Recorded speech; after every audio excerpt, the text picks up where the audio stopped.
paz do Senhor, seja bem-vindo, seja bem-vinda ao canal do professor Álvaro Bruno para mais uma videoaula da revista dominical da CPAD de adultos, primeiro trimestre de 2021, o verdadeiro pentecostalismo, lição número 10, 7 de março de 2021. Antes de prosseguirmos, já deixa aqui embaixo o seu gostei e ao final deixe o seu comentário.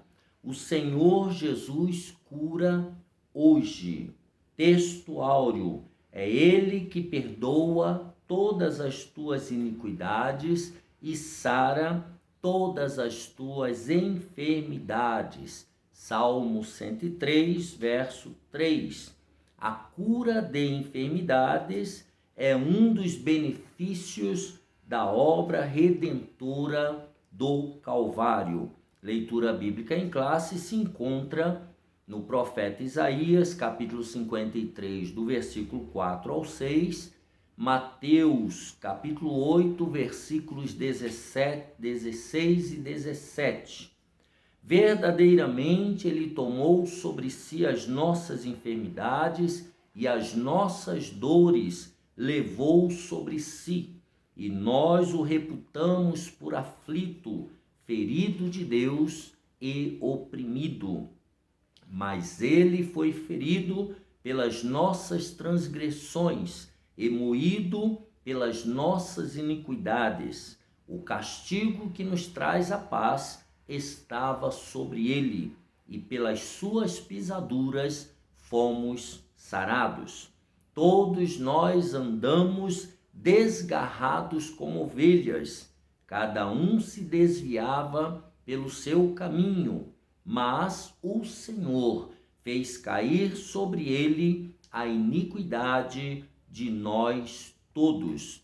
E chegada a tarde, trouxeram-lhe muitos endemoniados, e ele, com a sua palavra, expulsou deles os espíritos e curou todos os que estavam enfermos, para que se cumprisse o que fora dito pelo profeta Isaías, que diz: Ele tomou sobre si as nossas enfermidades e levou as nossas doenças. Objetivo geral dessa lição: esclarecer que a cura divina acontece hoje.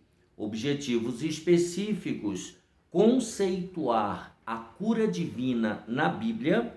Segundo, pontuar a cura divina como parte da salvação. E terceiro, refletir sobre a cura divina e os desafios atuais. Nós temos o ponto central que a cura divina é para hoje, ela não ficou no passado, ela é também para nós nos dias de hoje. Assim como Jesus fez no passado, ele deseja atualmente curar e libertar os enfermos e os oprimidos. Ele demonstrou misericórdia e compaixão ao tomar sobre si as nossas enfermidades e dores. O caráter e a compaixão de Jesus permanecem imutáveis na atualidade. Deus é fiel para curar as nossas enfermidades. Então, nós temos aqui nesse tópico que o Senhor Jesus, a quem nós servimos, ele ainda continua curando hoje. Tópico 1, a cura divina na Bíblia. A cura divina na Bíblia tem a ver com a saúde pública no Antigo Testamento. A prevenção de doenças como uma orientação bíblica e as curas de Jesus no Novo Testamento. Então, primeiro, subtópico, a saúde pública no Antigo Testamento. Em Israel, a saúde era uma promessa de Deus, mas o povo tinha que fazer a sua parte. Deus garantiu a saúde dos filhos de Israel desde que eles cumprissem os termos do pacto do Sinai. Lá em Êxodo 15, 26, ele diz: nenhuma das enfermidades porei sobre ti, que pus sobre o Egito, porque eu sou o Senhor que te sara.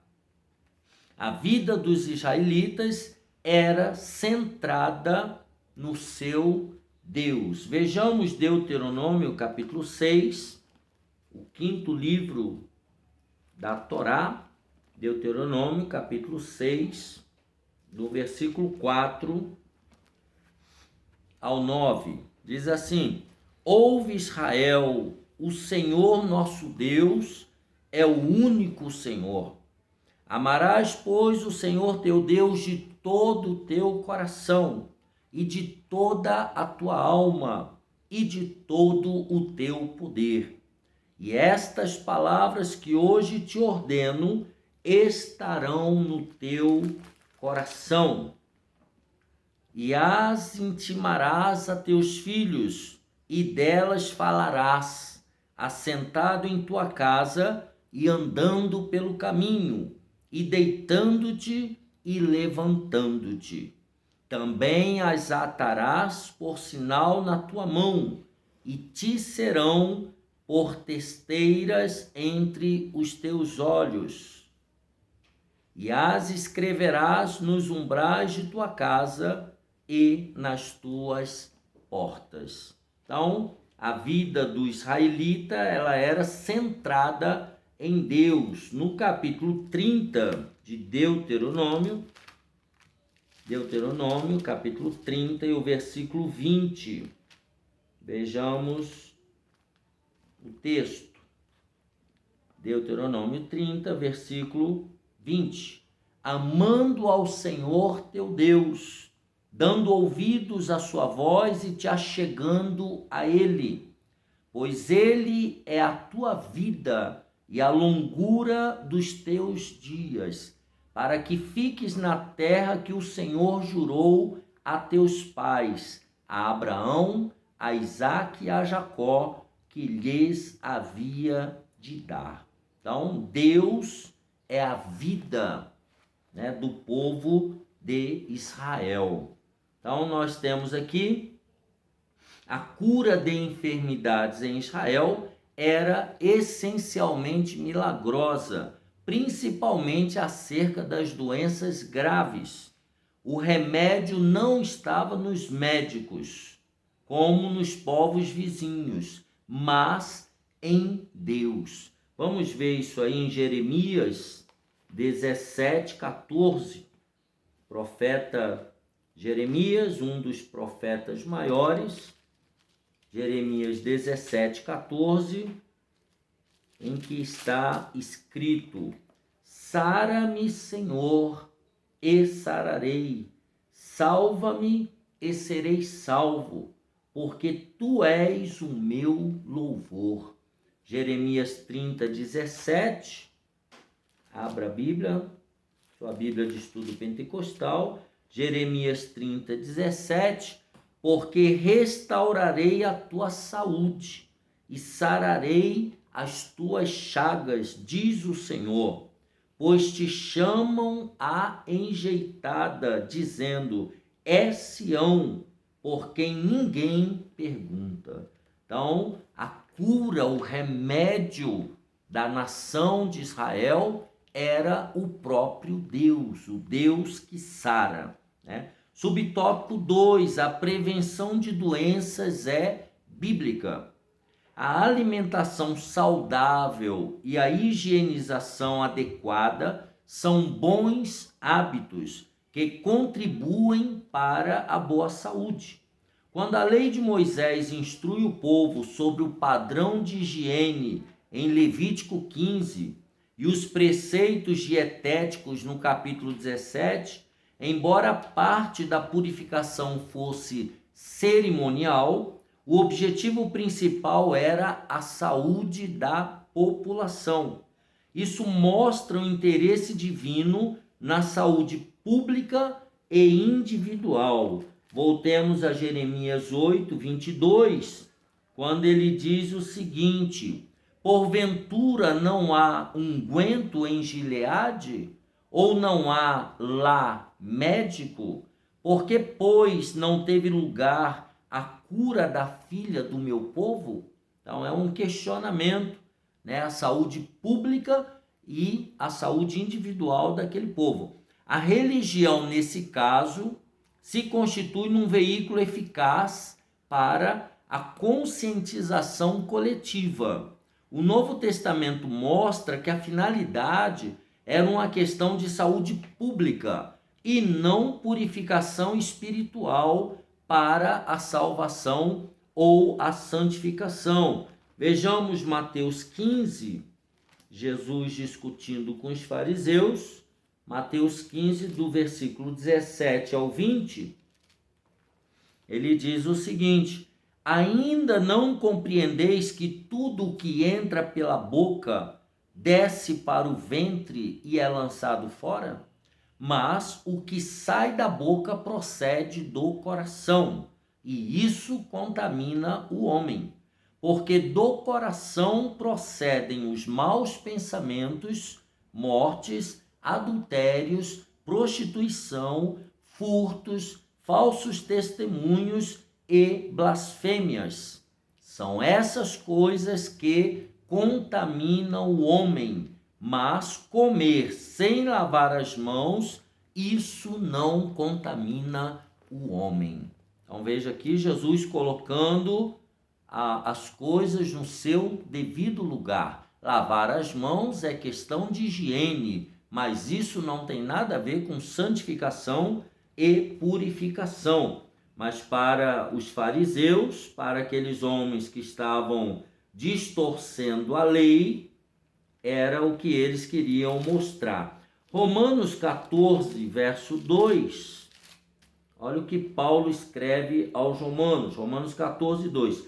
Porque um crê que de tudo se pode comer, e outro que é fraco come legumes. Então ele está dizendo que deve haver tolerância para com os fracos na fé. Os fortes deveriam tolerar e respeitar os mais fracos. Vejamos ainda 1 Timóteo, Paulo também escrevendo a Timóteo, capítulo 4, 1 Timóteo 4, do versículo 3 ao 5, ele também fala dessa questão de saúde. 1 Timóteo 4, de 3 a 5.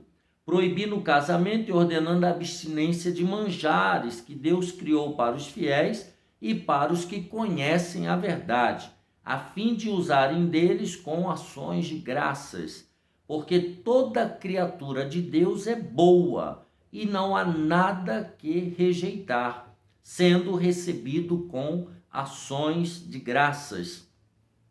Porque pela palavra de Deus e pela oração é santificada. Então aqui está falando da hipocrisia de homens que estavam deturpando e defendendo a abstinência de determinados alimentos. E Paulo então coloca tudo no seu devido lugar, da mesma forma como Jesus fez no capítulo 15. Então o objetivo principal aqui era a prevenção de doenças, né, entre o povo de Israel. No Novo Testamento, as curas de Jesus, vejamos, Israel dependia mais de Deus e a sua garantia da saúde estava na obediência. O número de enfermos era alto e as curas efetuadas por Jesus logo chamaram a atenção do povo. Vejamos Mateus 4, 23, Evangelho de Mateus, o primeiro do Novo Testamento, o início do ministério de Jesus, Mateus capítulo 4 e o versículo 23, lembrando que nessa época havia muitos enfermos. Mateus 4, 23 ao 25, diz assim: percorria Jesus toda a Galileia, ensinando nas suas sinagogas, e pregando o evangelho do reino, e curando todas as enfermidades e moléstias entre o povo.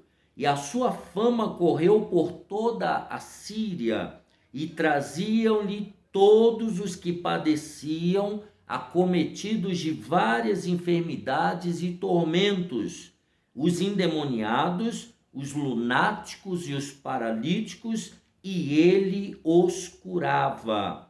E seguia-o uma grande multidão da Galiléia, de Decápolis, de Jerusalém, da Judéia e da além do Jordão. Então, Jesus curava os enfermos, né? Muitos enfermos. Jesus veio ao mundo para salvar os pecadores.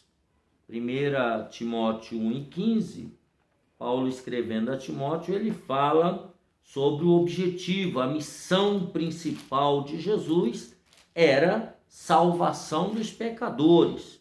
1 Timóteo 1:15. E esta é uma palavra fiel e digna de toda aceitação, que Cristo Jesus veio ao mundo para salvar os pecadores, dos quais eu sou o principal, disse o apóstolo Paulo. No entanto, por causa da miséria humana, Jesus operou muitos milagres, prodígios e maravilhas. O Senhor se compadecia dos enfermos, dos oprimidos e de todos os de espírito abatido, porque essas pessoas andavam como ovelhas que não têm pastor. Vejamos Mateus 9:36, voltando lá para Mateus, capítulo 9:36. E vendo a multidão, teve grande compaixão deles, porque andavam desgarrados e errantes, como ovelhas que não têm pastor. Então veja aí que as pessoas na época de Jesus, elas estavam atordoadas. Era muito legalismo, era muita lei, muita cobrança e pouca eficácia para a sua vida prática. Vamos ver Marcos 6:34. Marcos 6:34. E Jesus, saindo, viu uma grande multidão e teve compaixão deles, porque eram como ovelhas que não têm pastor. E começou a ensinar-lhes muitas coisas. Então veja que a compaixão era a principal motivação de Jesus para ministrar ao povo. E isso não mudou com o tempo, pois a promessa de cura divina continua valendo. Marcos 16, a partir do versículo 17 até o 20, Jesus deixou essa promessa. Mateus 16, do 17 ao 20, quando ele diz: e estes sinais seguirão aos que crerem. Em meu nome expulsarão demônios, falarão novas línguas, pegarão nas serpentes e, se beberem alguma coisa mortífera, não lhes fará dano algum. E imporão as mãos sobre os enfermos e os curarão.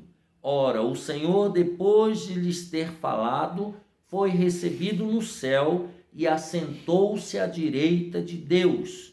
E eles, tendo partido, pregaram por todas as partes, cooperando com eles o Senhor e confirmando a palavra com os sinais que se seguiram. Amém. Então veja aí que depois que Jesus voltou para a glória, os discípulos continuaram a obra evangelística de Cristo, continuaram pregando, continuaram curando as pessoas, libertando os oprimidos, e isso já faz mais de 2000 anos que a Igreja de Cristo na Terra está realizando. Então a motivação principal é a compaixão pelos que sofrem, pelos que choram, né?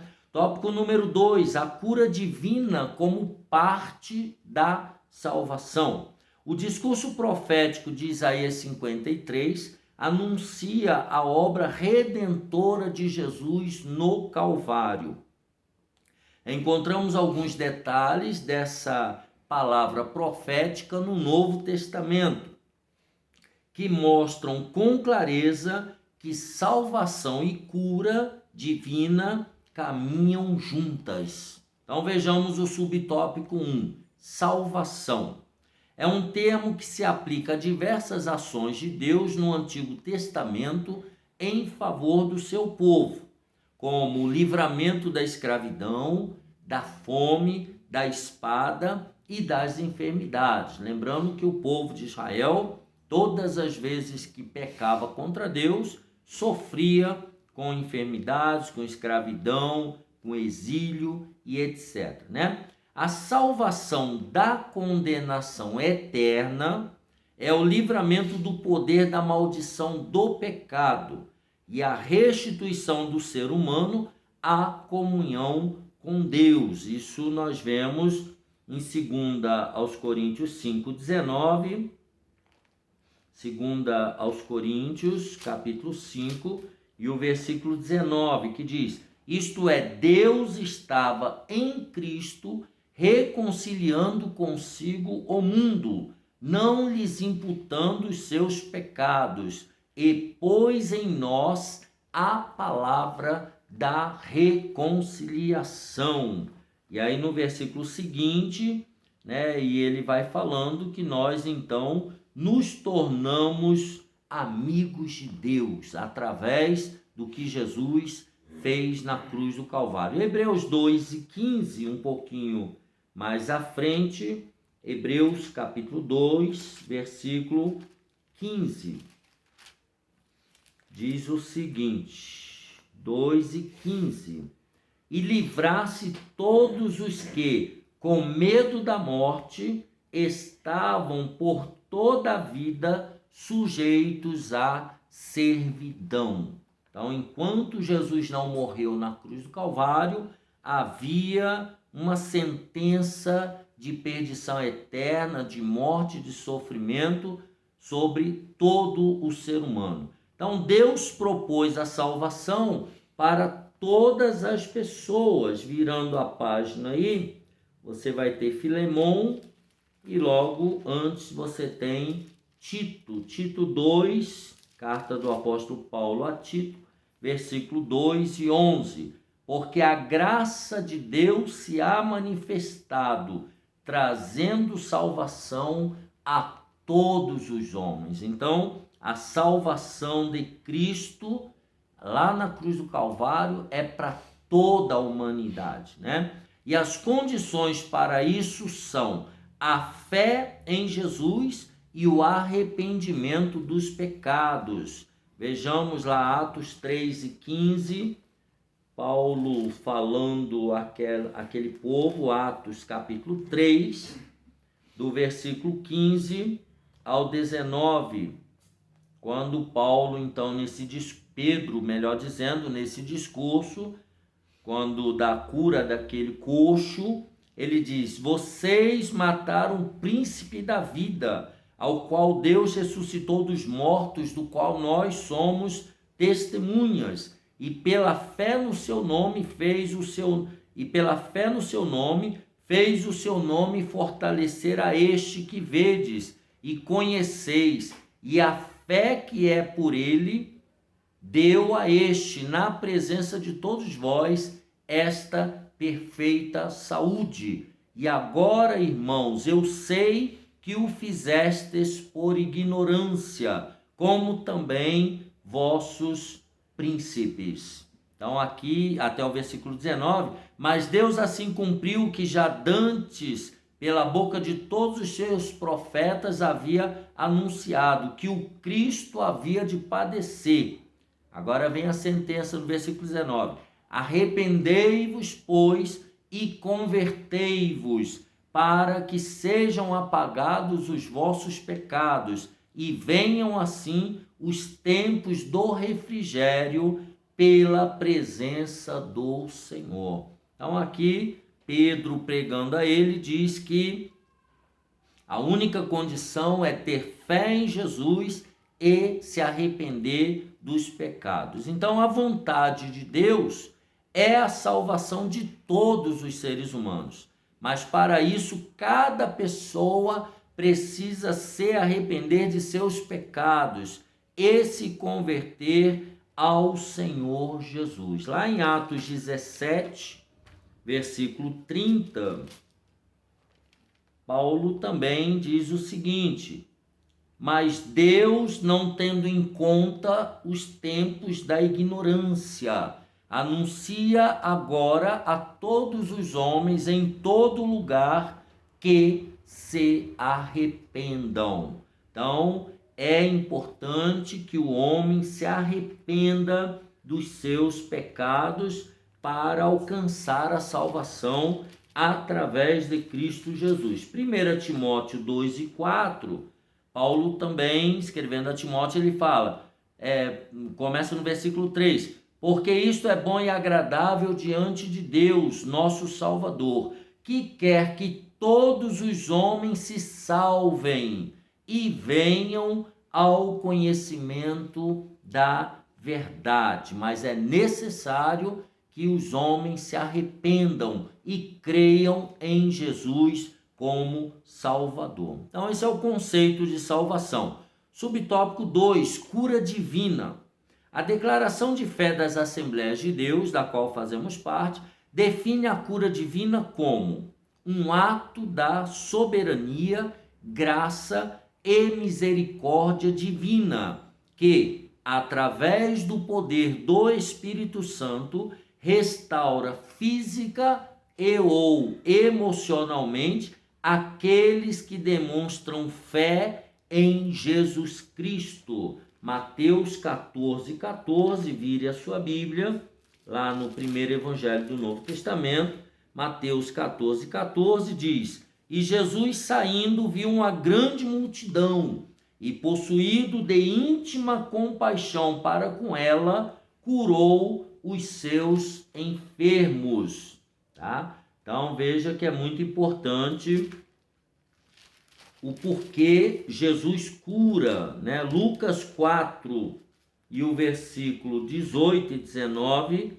Lucas 4, 18 e 19 diz, o Espírito do Senhor é sobre mim, pois que me ungiu para evangelizar os pobres, enviou-me a curar os quebrantados do coração, a apregoar liberdade aos cativos, a dar vista aos cegos, a pôr em liberdade os oprimidos, a anunciar o ano aceitável do Senhor. Então é por pura graça e misericórdia do nosso Deus que ele realiza milagres, é no nome de Jesus. Em Atos 10, 38, também nós temos essa explicação, Atos 10, 38, que está de acordo com o nosso credo, 10, 38, quando ele diz, mas como Deus ungiu a Jesus de Nazaré com o Espírito Santo e com virtude, o qual andou fazendo bem e curando a todos os oprimidos do diabo, porque Deus era com ele.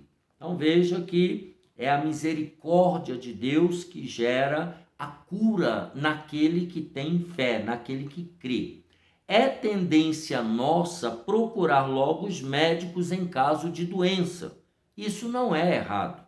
Jesus mesmo disse que os doentes precisam de médicos.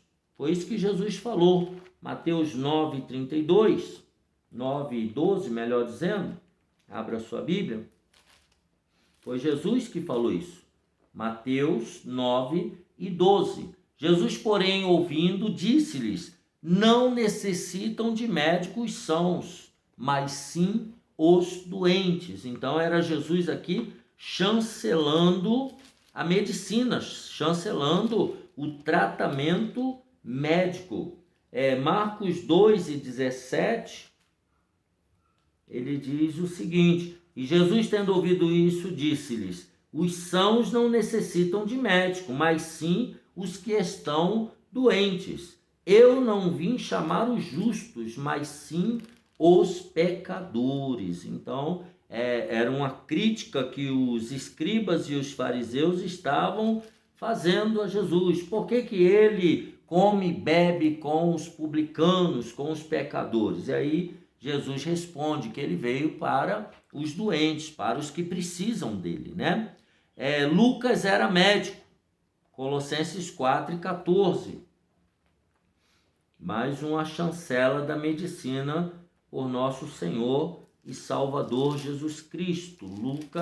Colossenses 4:14 diz: saúda-vos Lucas, o médico amado, e Demas.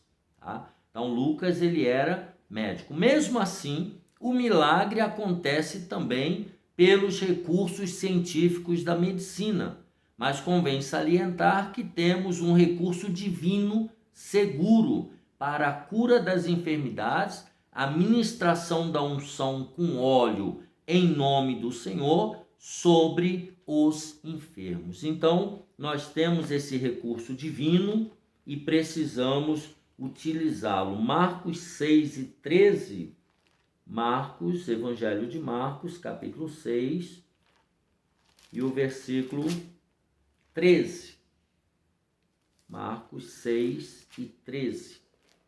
E expulsavam muitos demônios e ungiam muitos enfermos com óleo e os curavam. Então veja que o óleo ele é bíblico, ungir com óleo. Tiago também ele fala sobre isso na sua epístola, no capítulo 5, logo depois de Hebreus. Nós temos aí Tiago, capítulo 5, versículos 14 e 15. Está alguém entre vós doente? Chame os presbíteros da igreja e orem sobre ele, ungindo-o com azeite em nome do Senhor. E a oração da fé salvará o doente, e o Senhor o levantará. E se houver cometido pecados, ser-lhe-ão perdoados. Então, orar, impor as mãos e ungir com óleo, com azeite, né? A cura divina. Subtópico 3, a salvação e cura. A obra de Jesus ela é completa. A expiação no Calvário resulta na nossa redenção e alcança também a cura do corpo físico.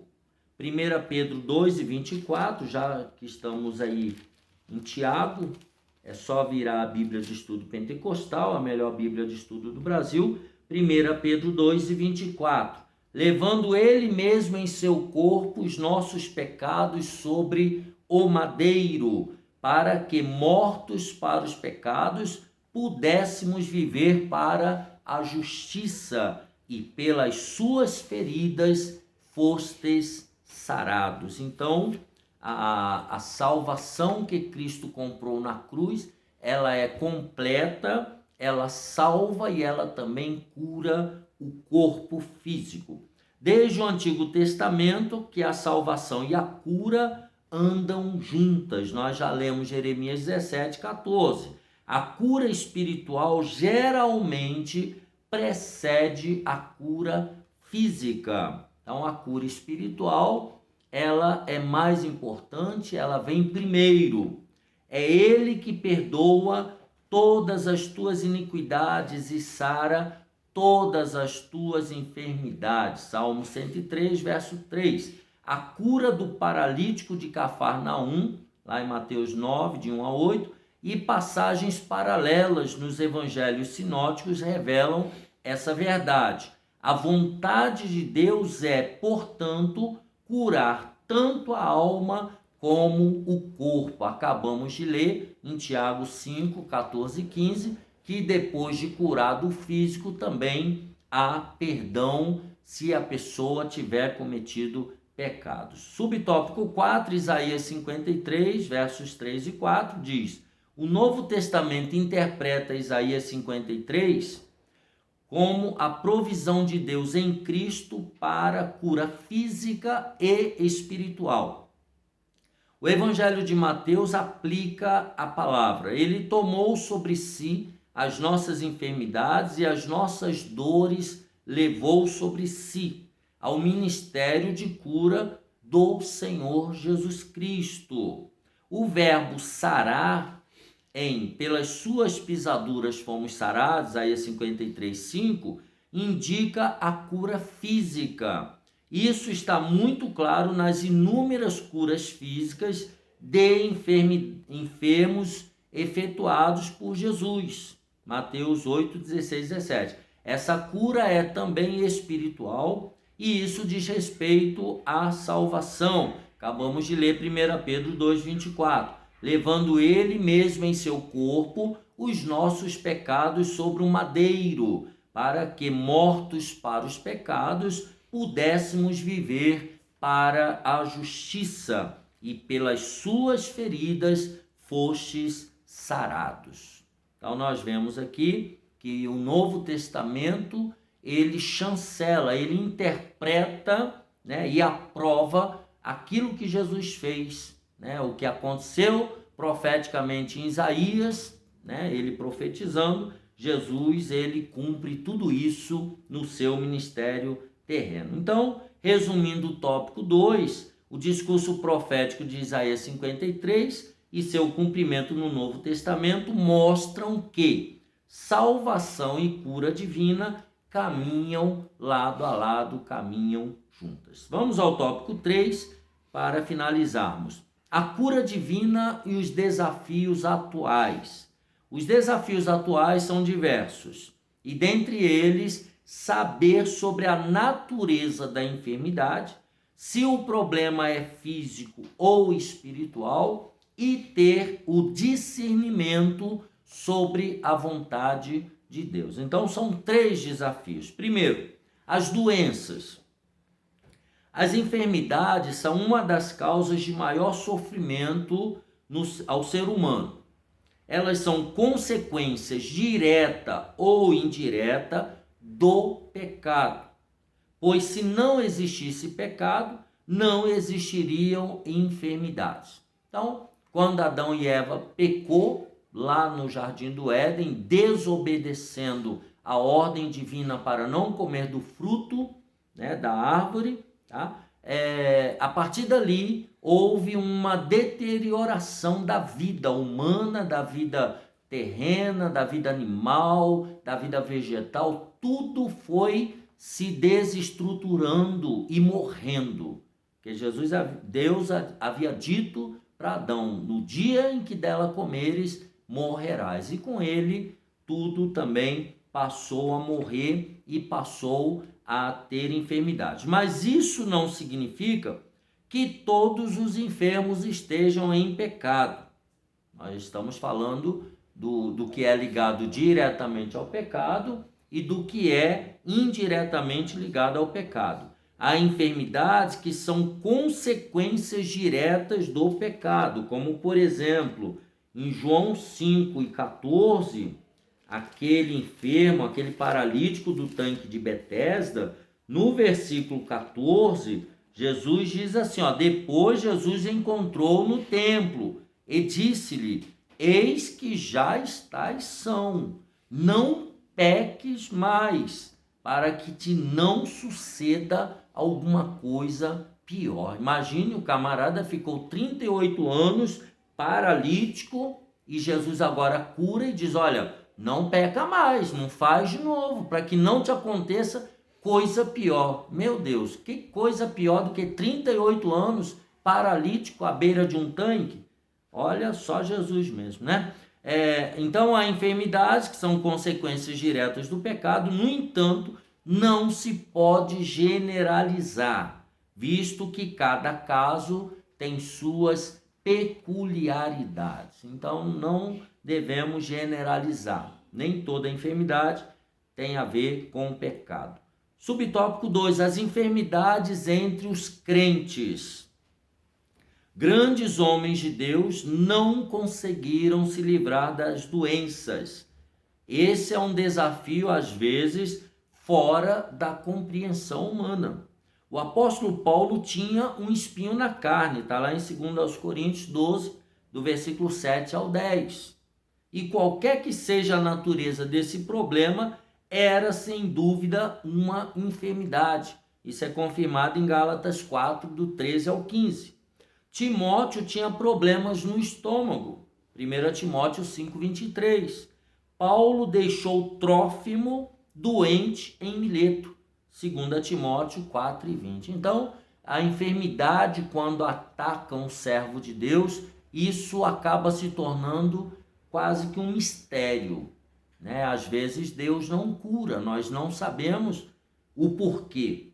E outros Deus cura. O caso de Paulo, de Timóteo e agora de Trófimo, nós vemos que eram crentes, eram servos de Deus, eram missionários, trabalhadores na obra de Deus, mas ficaram enfermos e alguns enfermidade incurável.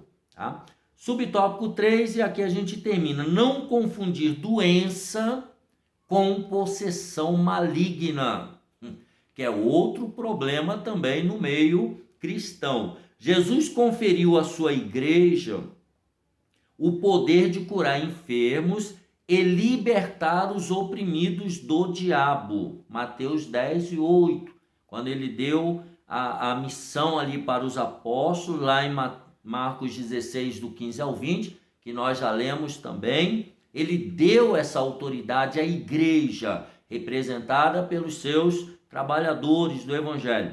É dever nosso usar essa autoridade do nome de Jesus para diminuir o sofrimento humano. Jesus tem saúde para dar a todos os enfermos, mas nem sempre compreendemos o plano de Deus para determinada pessoa. Duas coisas básicas devemos observar. Primeiro, se a enfermidade é opressão maligna ou uma questão médica, para não expulsar demônio, entre aspas, onde não há demônio. Isso machuca as pessoas e não é tão incomum entre nós. Segundo, entender que Jesus é Senhor e não servo. Ele cura como quer e onde quer, de acordo com a sua vontade. Na oração do Pai Nosso, em Mateus 6,10, ele diz: seja feita a tua vontade aqui na terra como no céu. Então, não devemos ter discernimento espiritual para diferenciar o que é possessão demoníaca de enfermidade física ou psicossomática e etc. Tá bom?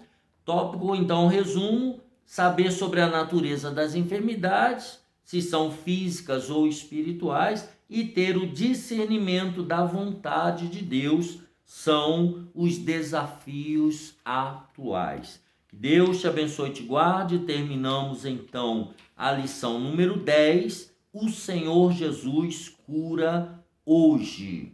Na conclusão ele diz: precisamos saber que a cura divina é real e atual. Além disso, devemos entender que o Senhor Jesus cura quando, como e onde quer, e não da maneira que às vezes pensamos. Deixa aqui embaixo o seu gostei, um abraço apertado e até a próxima aula, se Deus quiser.